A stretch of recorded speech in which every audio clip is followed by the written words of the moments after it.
It's one thing I really love about the games that Frontier Development makes is that there's a basis in science and in nature. And that comes back in Planet Zoo.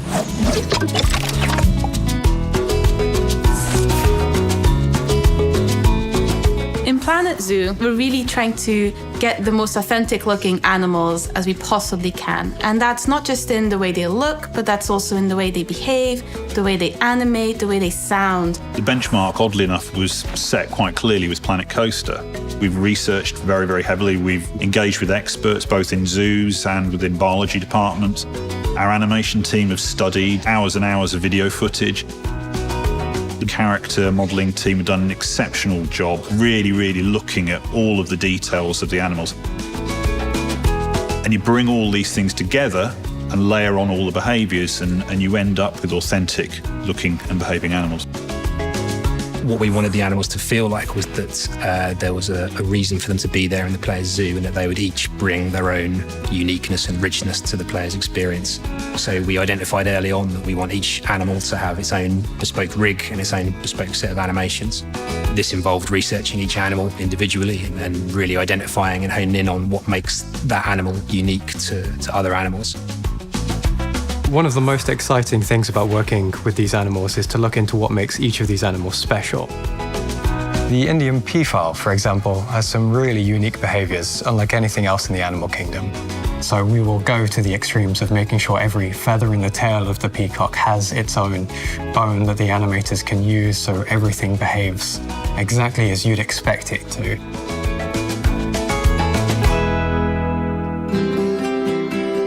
All animals have their basic needs, need to drink, to have food, to have space.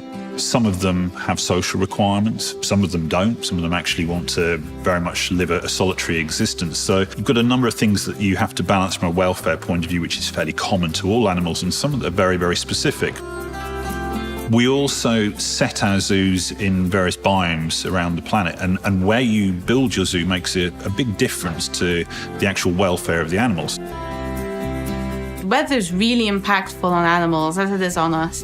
And in Planet Zoo, we also bring that weather back in. So we have, snow, we'll have rain, we'll have really hot temperatures, really cold temperatures. And it's really important for us that the animals also respond to these changes in their environment as they would in real life. Animals will sometimes interact with their surroundings. The African elephant is a great example of when it preens itself, it'll throw a lovely cloud of dust over its head. And we have systems that know what terrain the animal is on. So if it's in water, it'll spray water over its back. If it's in snow, it's going to throw some snow over its head. The animals need to be able to get around their environment in a believable way, and that environment can be anything. It's hard enough authoring an animation set for characters when you can control the environment, but when you can't anticipate what the player's going to build. We had to build a lot of tech into our pipeline to deal with any situation, and that includes walking, swimming, jumping. The environments in Planet Zoo are the most detailed we've ever created in the sound department.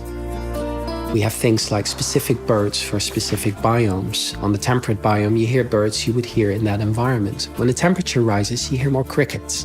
When it starts snowing, a lot of those sounds become muffled.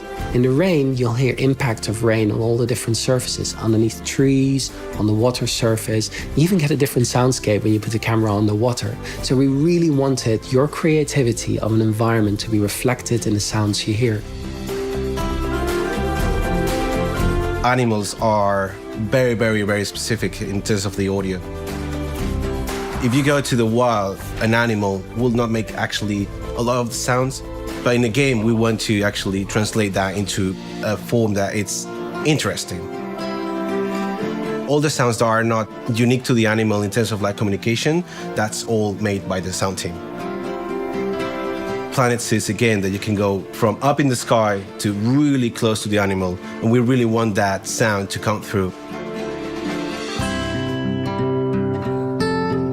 The welfare of your animals is not just restricted to their environment and their needs, it also extends to their health. Now, one of the ways that modern zoos approach this problem is by maintaining a good genetic pool. And we've injected the same kind of system into Planet Zoo. And this system could affect your animals' longevity, their health, or even their appearance. Something we want players to take away from this is to get a better understanding of the animals that are in zoos and animals that are in nature. So conservation plays a really important role. If through this game we can highlight some of the key conservation issues and things that everybody should be aware of, then that just feels really good to be able to provide that, whilst also providing a really fun, exciting game. What I think makes Planet Zoo really unique is the amount of attention to detail. So we're not just looking at, the bare statistics of how do you take care of an animal. We're also looking at how do you make sure that animal's happy? How do we make sure that the management is fun? How do we make sure that the educational value is there? How do we make sure that our creativity is meaningful? And I think combining those three, the management, the education, and the creativity, is the thing that really makes Planet Zoo unique. And I hope that that entire journey becomes really meaningful to all the players, so that you're not just looking after some computer-generated images, you're looking after some actual animals that are living and breathing in your own zoo. And I hope that's what everyone has a lot of fun with.